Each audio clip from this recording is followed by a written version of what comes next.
Hi, welcome so much to the Oracle Laura show. I am your host, Oracle Laura. Today I have a very special guest, and it's very interesting because, as you know, I'm a psychic and a medium, and I'm also a healer. Now, today's special guest is a director of a new horror film, and it stars the actress Bai Ling. You may have seen her in several other movies, but I know her from one of my most favorite movies, The Crow. And The Crow, as you know, if you've seen the movie, stars Brandon Lee. So I'm very happy to have this very special guest today. Like I said, he is a director of the new movie, Jack Be Nimble. Please welcome my very special guest, Steve Wollett. Well, thank you for having me today. I'm very excited to be here. And yes, I'm here to talk about my new movie, Jack Be Nimble. There's a little poster I had made up for it. And it's going to be fun. What would you like to talk about? Well, I noticed that you also are an author, and you have a criminal justice degree. Now that's right up my alley. Everyone who knows me knows that I'm a psychic private detective. So I found that very interesting, and I believe you also had a health store? Yes. Yeah, so I'd like to talk about your movie first, and then maybe we can talk a little bit about those other things that you have in your background. So let's start with Jack Be Nimble. Tell us what Bai Ling is like. Well, Bai Ling is really fun to work with, and she is a phenomenal actress. When I started working with her, actually getting her on the project was totally by chance. And we got lucky that she was willing to be part of this and came on as one of our producers and helped to make the project possible. But she is super friendly. She has many great stories that she told us during the course of her time working with her. And one of the things I found most amazing about her was she could turn emotions off instantly. She could go from being a totally calm to tears rolling down her face. Hang on one second. Sorry. That was my dog with a bone. Yeah, I didn't think that was a ghost or anything, but just yeah.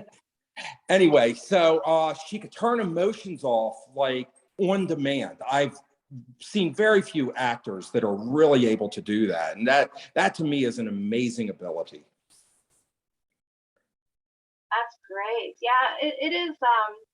I don't know if it's rare, but I do know that there's such a variety with actors, and some actors can sort of go into their character right away. Like I know when I get onto stage, people say, "Wow, you were so calm," and I'm like, "Really? I didn't feel calm inside." They're like, "No, you just sort of you go with it, like you own the stage, like you know what you're doing." And so I know there's some actors where they have to get into the role, they have to stay in the role even when they're off cam. You have to try to maintain that character, and they can't be bothered. But by people, you can't disturb them because of that. And then there's other people like myself where you can just sort of get right into it. So she's like that, eh? She'll be like her normal self, her own self, and then she'll go on camera and she'll take over that role. Is that what you mean? Yes. Yeah, because she would come in, she'd be funny. She had like a little handbag that looked like a camera, and she'd be joking around, playing with the camera. And then we would yell action, and instantly she'd be into whatever mode she needed to be in for that character. It was amazing to see. That's talented. Like I believe that's the talent right there, because that's acting. Acting is being able to portray someone that you're not, as opposed to those actors where they always seem to be themselves in every movie, whether they're typecast or whether that's because that's their own character and they're able to pull that off easily because it's the way that they are themselves. So being able to just go right into any character, it makes me curious now. When I watch The Crow, I'll have to watch it again and I'll have to see, like, if, as a psychic, if I can pull out the way she would normally be off camera. Now, what was interesting, when she did The Crow, she did not speak English. That's kind of amazing in and of itself. She came to this country with virtually no ability to speak English at all. And she did that movie with Brandon Lee, and they were teaching her lines as she did them. I mean, that is, there's few actors that are really able to do that and bring a character to life the way that she brings them to life. That's great. It sort of reminds me of when I sang Chinese, like I know all different languages, but I'm not fluent in too many of them. And there is some Chinese songs that I got into, and I didn't know what they were saying, but I just sort of learned the lyrics, and I would be able to sing the chorus and sing most of the song, but I had no clue what they were saying. That's funny. I'm that way with Ofra Haza. She sings in Lebanese, and I love her music. And when it's on, I sing right along with her, and I have no idea what I'm saying. So maybe that's how she pulled it off. Maybe that we'll have to ask Bai Ling that somewhere down the road if that's how she did her line. I will have to. That's actually a very good question. Yeah, I love that. I like learning these little things about films that no one else knows, and that's actually a good reason why we should do these shows. You get to find out things that are behind the scenes, right? Yes, yes. That actually, it was interesting. Bai Ling and Vernon Wells, our other star, the two of them, they had worked together before, but neither of them had remembered working together because it had been so many years. And they were working so hand in hand in this. And I think a lot of the reason why they clicked so well in the scenes is they had that past, even though they didn't remember it until they were actually on set. That past, they already knew each other's movements. They knew each other's cues that they would give. And when you watch the two of them together, their level of acting is so high. I'm amazed that there are not more people that know who the two of them are on an international stage. I mean, Bai Ling is big in China, but Vernon Wells, most people don't know who he is. They don't remember him until you start pointing out the movies he did, like with Arnold Schwarzenegger and Mel Gibson. That's a really good point. I believe there's a lot of actors. We all probably know of some where we've seen them in a lot of movies. We sort of recognize them, and we may even place the movies they're in, but we don't know their name. They're not up there in regards to being really, really famous and a household name, but they've been in so many movies, and we all recognize them. Yes, that's absolutely true. I always joke, I've made over 150 films that you've never heard of. That's a lot of films, though. Yes, it is. But if you're involved in that genre, the genre films that I tend to work with, you'll know who I am and you'll be familiar with those films. But if that's not your thing, you'd have no idea. And it's really cool. Making movies, it's so wonderful being able to tell stories. I love telling stories. That's why I write books. That's why I make movies. That's why I write music, anything along those lines. If you can tell a good story and bring a smile to someone's face, to me, that's the greatest success you can have. That's true. Very, very true. I have to agree with that. Now, you were saying your genre of those movies, is that mostly in the horror genre? Yes, mostly horror. There's been a few sci-fi, a few love stories and comedies. I tend to focus more on horror with a comedic element. Okay, not terrible horror movies, that scare you to death, but ones that are scary situations with a dark humor attached to them. Right. So, I have to give a little tip here.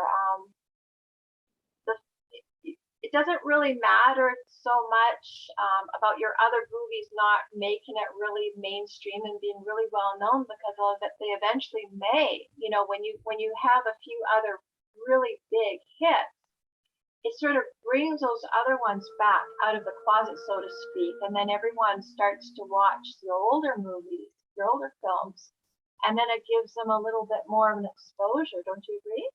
Oh yeah, that's very true. I notice that with myself when I'm watching movies. I'll be watching something and I'll see an actor or an actress that really impresses me, and then I'll look them up. What else did they do? Let's go see if they're as good in these other projects. And sometimes you discover real gems, especially in the independent film industry, where these films might only have an audience of 100,000 people worldwide. They get lost, and then you discover them, and it's like, wow, this is so cool. So let's get into some of the scenes. I don't know if you're allowed to tell us too much, because this is quite a new movie, Jack Be Nimble. But can you give us some tidbits on what are the most scary scenes and which ones your fans are going to really love or they should watch? Well, okay, so let me give a little bit of background about the movie that will paint the picture. So with the film is, I was with a bunch of old friends and we were out drinking one night talking about what are we going to be doing in 20 years. And the conversation led to us all living in a nursing home together. And we would all have dementia or Alzheimer's or some other mental breakdown because of age. And we would believe that the doctors and nurses were demons and devils trying to kill us. And because we're all gamers, our dementia would make us believe that our gaming imagination was real. And we would go on a quest to destroy the doctors and save the facility. Well, that led into the story of that we made. And it's about old gamers living in a nursing facility. And one of them becomes convinced that somebody in the facility is killing off the patients. And he has to convince his other gamer friends that it's not a delusion, that it's real. And all of these people have these really bad infirmities, you know, everything from difficulty walking to difficulty breathing.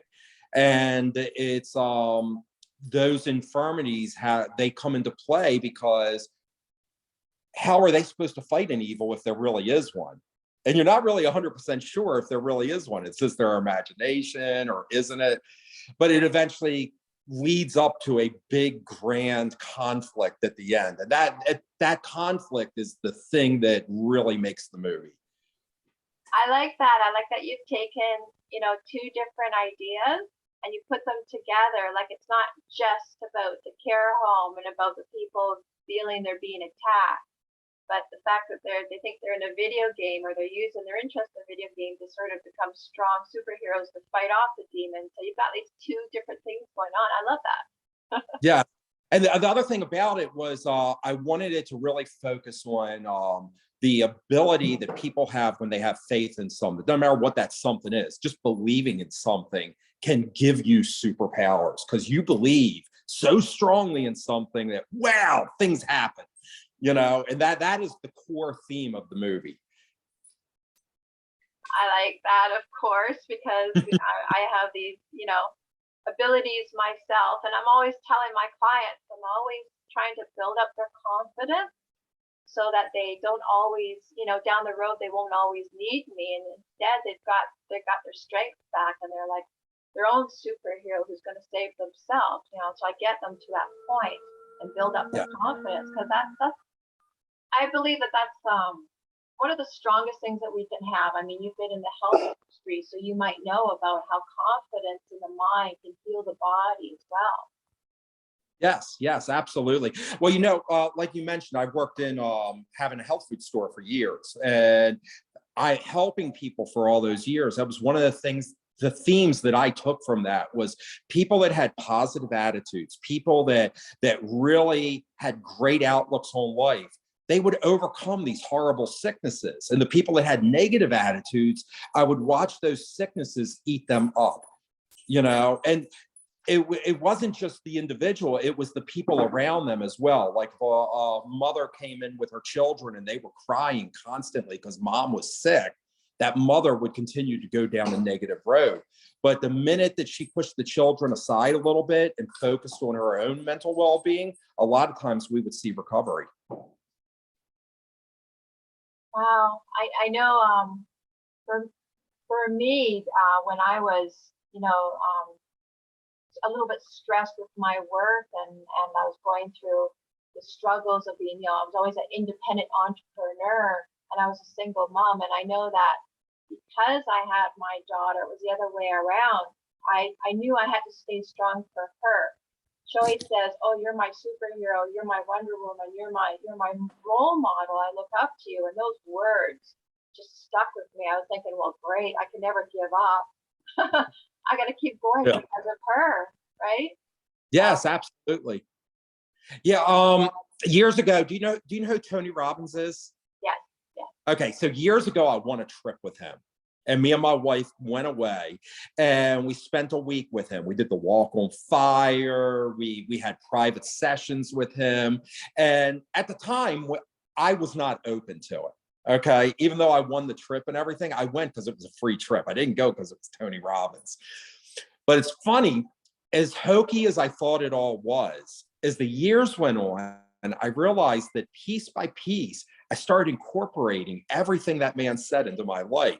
And as I did so, piece by piece, my life went from this chaotic state to a very organized state with a lot of success.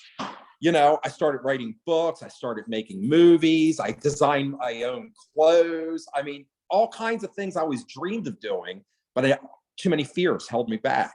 And it's really amazing how much just believing in yourself can get you ahead in life. I agree. I agree. I often catch myself saying that to, friends and clients. I'm always talking about, fear is your biggest enemy. If you don't have fear, like I fear nothing. I've seen it all, in my industry and work and, catching criminals and solving murder mysteries and homicides. I've seen everything. And so I'm always telling people, like, try not to have any fear. Like, it can only harm you if you allow it. So I'm glad that you feel the same way. Now on that subject, can we talk a little bit about your criminal justice degree, why you got that and how you use that? Well, actually, I earned the degree through a correspondence course at several universities. What happened was I decided one day that I wanted to understand the law. So I started taking some courses, and I was just taking it more as a hobby than anything else. But as time went on, it became more intense. I kept studying more, getting more credits here and there. I decided I wanted to get a degree in this. And it wasn't because I wanted to work in law enforcement. I've really never had much of a desire to do that, even though I did run for sheriff at one point. But I did it more for personal understanding, and because it fascinated me how laws were different between state to state, and in some states from township to township, even how radically different laws would be, and how many laws that were on the books that are archaic, or they're not enforced anymore, but the laws are still there. If someone wanted to put you in prison or take away your house or something like that, that they could. What ultimately started it, though, was a book I read called 3 Felonies a Day. I don't know if you've ever heard of that. It's the concept of the book. It was a professor that wrote it. Was the average American commits 3 felonies a day and has no idea they've done so. Wow, Yeah. that is a good book. I gotta check that out. Yes, definitely worth it. Wow. So I was just thinking, you must incorporate some of this law and criminal your criminal justice degree. You must find it comes in handy when you're writing for or directing your horror films. Yes, most definitely. And having an understanding, like I got to go and train with the FBI and study mass casualty incidents and stuff like that. That has really helped me with my ability to write about those types of things. And also, by having an understanding of the law, helped me with understanding contracts. It helped me with understanding negotiations better, helped me understand when I'm interviewing people, how to pick up on cues that whether they're going to be a good fit for a project or not. Just because they look good on paper doesn't mean they're a good fit. True. That is so true. Yeah, I like what you said about just earlier you were mentioning about the different laws in the different states. That's I think criminals, when I'm working with the police, I've worked with them for 37 years, and I know that criminals, they study the law themselves, so they know what they can get away with. And a lot of them know about the different laws in the different countries, and they know where they can commit what crime and how to get away with it. And how also the police in the different states don't work together. They don't share notes. And so it's easier for the criminal to get away with things because the other one doesn't know about it yet. In this state, he can get away with more because they don't really understand what he's done in that state. That is very true.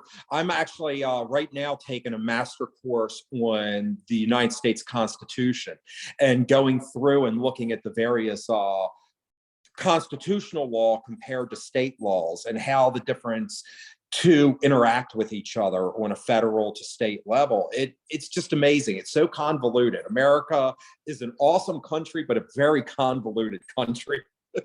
Well, they say that the justice, system there, it protects the criminal a little bit more than the victims. It's almost like it makes it too easy for the criminal to get away with things. Yeah, that I think that's a fallacy, though. I don't believe that to be true when you really break it down. What it does is it protects personal rights. Yeah. It's all about you as a person. That's what most of the laws in the United States were designed around, using a concept called the law of the Englishman, which is where our laws initially come from. But as the years have gone on, we've changed it so much that today, what is it? The United States, we have 5 million people in prison, and we have the lowest incident of crime almost in US history at this moment in time. Really? With all the increase in mass shootings, overall, the crime is down. Yeah, well, here, I'll use Baltimore City as an example. Everybody knows Baltimore is a hotbed of violence. It always has been. Baltimore right now is averaging around just over 300 murders a year. Well, in the 1980s, it was closer to 500. In the 1920s, it was closer to 2,000. In 1850, it was close to 10,000. Oh, wow. Now, when you look at it in perspective, violence is way down. But today we have social media and we have the news reporting on it constantly, and they constantly report negativity because that's what sells. So it seems a lot scarier than it really is. And for someone, I study history of crime as well. When I'm solving, criminal cases, I'm always doing a lot of research, and a lot of crimes were just as severe as they are today. It's not that things have gotten actually more severe in regards to the type of violence. It was actually pretty violent way back when. Man has not really evolved in that way. The violence, to the extent, is still quite similar. Yes. And another interesting tidbit, you mentioned mass shootings.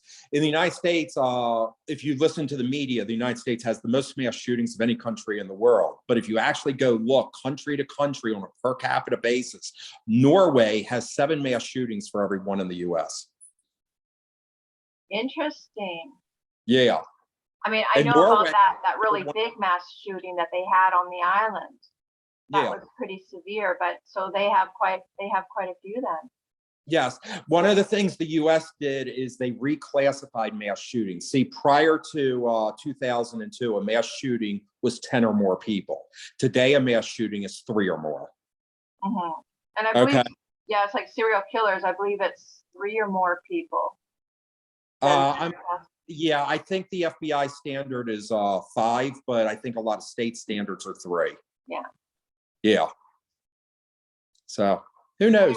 So you worked with the FBI. That's interesting. I know on LinkedIn, I have a lot of connections with the FBI directors and such. A lot of the agents, they know about me and they work with me on solving cases and stuff. But I've never actually gone to become an FBI agent. Instead, I went to apply to become RCMP, and they said that they preferred me to remain backdoor so that I could be more useful and be doing a lot more. They said that, they stopped me on the 3rd day doing the tests, and they said, no, you're going to end up doing traffic detail, or you're going to be put at a desk, pushing paper. We need you with us. We need you doing the big stuff. So they've got me backdoor. But I've always wanted to be an FBI agent, thinking, well, that could be real handy too. Yes, most definitely. What I was doing was I worked with a company that did land surveying at the time, and the company got a contract with the FBI to do crime scene recreations, where we'd go in with surveying equipment, and we would take basically an image of the entire crime scene, and then we would use a CAM system, it's a computer system that can make 3D models. and we would rebuild the crime scene as a 3D model to make it easier for the agents to study the crime scenes. And in the training, we studied Waco, the Oklahoma City bombing, and the original World Trade Center bombing was our 3 case studies. But we also worked on a number of other smaller cases. Those were the 3 big ones. Exciting, really Yeah. exciting stuff. I know a lot about the Waco one. That one was really hard on me. I didn't work on that case, but I did watch a lot of the documentaries, studied the backdoor stuff on that. It's pretty hard. Yeah, it was, most definitely. So what other movies are you going to be doing? Do you have any other new projects on the go? Well, we are working on a new television series. We're working on funding for it right now. So if you know anybody rich that wants to back a TV series. You hear that, everybody? Yeah. The series is called Murder Me Sunshine, and it's about a teenage girl. A girl is in high school coping with addiction, and she is addicted to killing people. And it's kind of like the show I could best equate it to would be Dexter. Except instead of it being a person in the police force, this is a high school girl with the perfect family in the perfect neighborhood. Everything about her appears perfect. And she starts to deal with this addiction issue and realize she likes killing people. And she keeps going and asking people for help coping with her addiction. And all the advice that she gets drives her to kill more people. Because good advice for an addict is not necessarily good advice for a murderer. What an interesting storyline. Yes. So Murder Me Sunshine, that's what it's called, right? And that's based on a book I wrote several years ago. Yeah, you can see the book on Amazon. The book is kind of incomplete, though. I wrote it, published it, and then realized I really shouldn't have published it. I should have waited and put more in it. So the TV series is going to fill the holes that the book has in it. It reminds me of a book that I wrote. I mean, it was 500 pages, so I had to stop. but I know that once I stopped and finished it, I was like, no, this could expand way beyond. Like I could go so much more with this story. So I knew I'd eventually have to write a second one, but I just never got around to it. Yeah. I know how that is. I have another book that just came out called God's Assassin. You can get that on Amazon or Barnes and Noble, and it's about a priest who is an assassin for the Pope. And it's kind of are you familiar with H.P. Lovecraft? I know a little bit about it. Okay, well, he wrote cosmic horror stories. And what I did is I took some ideas from his cosmic horror and interjected them into a modern story. And it's a very dark story, but I think it's the best writing that I've done in my life. Wow. Yeah, you've got a lot on the go. Yes. You're like me. You got that artist thing going on where you're doing a little of everything. Yeah. Yeah, the problem with being an artist is you don't make a lot of money. So it's like the day-to-day is always, am I going to make it today? But as long as I'm putting smiles on people's faces, I'm happy with what I'm doing. Okay, so people, like I said, this guy needs funding. Come on, investors. Yeah. Okay, so tell me a little bit more again about your Jack Be Nimble. I'd like to know a little bit more of. Can you give us an example of a couple scenes that would be exciting that we can? Okay, so we're dealing with gamers. Are you familiar with the game Dungeons and Dragons? Yes. Okay, so the gamers are tabletop gamers, not video gamers, and they play Dungeons and Dragons or a game that's similar to Dungeons and Dragons, because obviously I didn't have Dungeons and Dragons license. But what it is they get together in this basement of this dilapidated nursing home, and they play these games and they have their conversations, their day-to-day conversations, and you get a look into their gaming life, while at the same time you get a look into the conversation. So if you can imagine a bunch of people in their 70s getting dressed up in cosplay and sitting around the table and talking about how their wizard killed the dragon, it's that's kind of the gist of what's happening with the story. And then on the other side, you have a nurse, the nurse is played by Bai Ling, and she has had some real tragedy in her life, and she's trying to escape that tragedy, but the only escape she has is to do something that's truly evil. And she has to make the decision to move down that path of true evil to save herself or continue living in this horrible, violent situation. So she really loves her patients. You see that. You see it clearly in the story. But in order to save herself, she has to kill them. You know, and it's this dichotomy that makes things very difficult.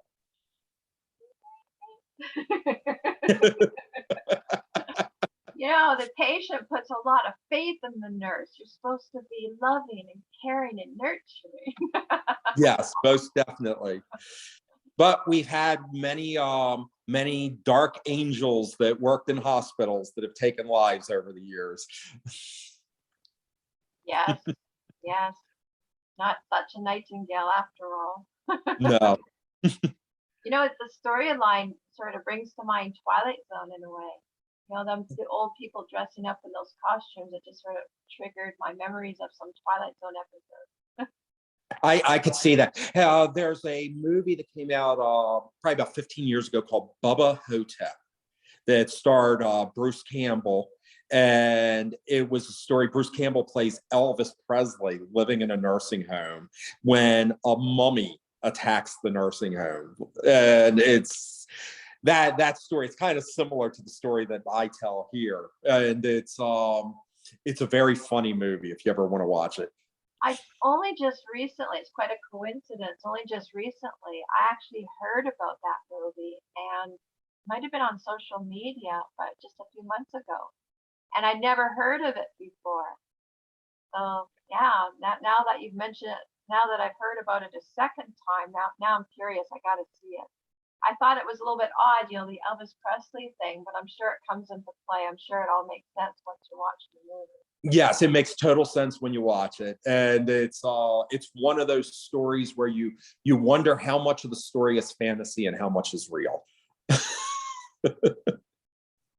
I am so excited. I can't wait to see your new movie, Jack Be Nimble. It sounds really good, and I love, like I said, I love Bai Ling. I love her in The Crow, so she's going to be exciting to watch. And now I'm going to have to see The Crow again because of what you said about her not knowing English. I'm really curious. Yeah, I tell you, she told us this story that I thought was really fun. The day that she met Brandon Lee, he mentioned his father, Bruce Lee. I mean, everybody knows who Bruce Lee is. And she's like, who's that?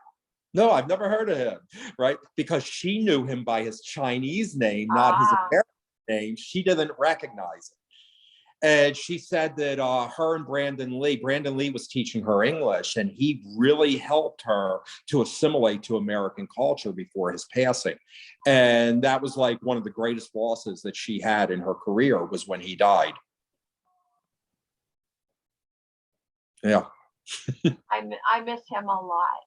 I really do. He was a great person. He had such potential to continue on and make so many great movies. You could see in him how talented he was. Yes. Yeah, it's really sad that he's gone. And I know at the end of the movie, I have the special edition of The Crow, and in the special effects, they have him speaking. He's interviewed about the movie The Crow, and he was talking about spirits and about having the crow as his spirit guide, and he was talking about the afterlife. And I find that so ironic because of, you know, his passing right after. Yes. I can't wait to see your new movie. Thank you so much for coming on the show. Is there anything else you'd like to say to your fans before we go? Sure. Two things. Okay. One, next weekend, if you're in the Boston area, they look it up. It's totalcon.com. It's a convention. It's a gaming convention. And for the price of your admission, you can see my movie for free. It's the first private screening that we're doing. Okay. We'll have 2 showings at that convention. And a bunch of the cast and crew will be there. That would include people like Liz McCall, Frank O'Brien, Michelle Brown Houston, Brent Gaskins, and a few others. The second thing is in April in Atlantic City, New Jersey HorrorCon. Bai Ling and Vernon Wells will be there, as well as a bunch of my cast and crew, and we'll be showing the movie there too. So those are two places you can see the movie for the price of admission for the event. It's definitely worth doing. Well, today is Valentine's Day. So happy Valentine's Day to you and everyone else out there. Today is February 14th in the year 2022. So that would be the April of this year, 2022. And what date did you say the first one was? It's next weekend. What would that be? The 25th, 26th?